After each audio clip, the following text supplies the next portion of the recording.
મિત્રો, social media ઉપર તમે જુઓ એટલે તરત જ એક ટ્રેન્ડિંગ ચાલે છે કોકરોચ જનતા પાર્ટી. અને કોકરોચ જનતા પાર્ટીમાં ખાલી અઠવાડિયું હજી નથી થયું ત્યાં લગભગ 21 મિલિયન ફોલોઅર્સ ઇન્સ્ટાગ્રામ ઉપર છે. 21 મિલિયન.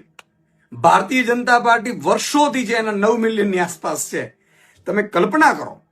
અને આ ઘટના કેમ બની છે? એક જસ્ટિસે બેરોજગાર યુવાનો ઉપર ટિપ્પણી કરીને એમને કોકરોચ કહ્યા. કોકરોચ જનતા પાર્ટી સોશિયલ મીડિયા ઉપર બની અને 21 મિલિયન ફોલોઅર્સ ચંદ દિવસોમાં થવા અને આખા દેશમાં એક ક્રાંતિ ઇન્ટરનેટ ઉપર કે સોશિયલ મીડિયાના કોઈ પણ પ્લેટફોર્મ ઉપર તમે જાઓ એટલે કોકરોચ જનતા પાર્ટી ચાલે છે. આ કેમ થયું છે? આ દેશનો યુવાધન જાગી ગયો છે, જેનજી જાગી ગયો છે. અને જેનજી જ્યારે જાગે છે ત્યારે સારી સારી સરકારોને એને રસ્તા બતાડી દે છે. અત્યારે નેતાઓને એટલું જ કહેવું છે કે જેનજી જાગી ગયો છે, હવે પેપર ફોડવાનું બંધ કરો, હવે એને ભરમાવાનું બંધ કરો, એને ઉપર ટિપ્પણીઓ કરવાનું બંધ કરો.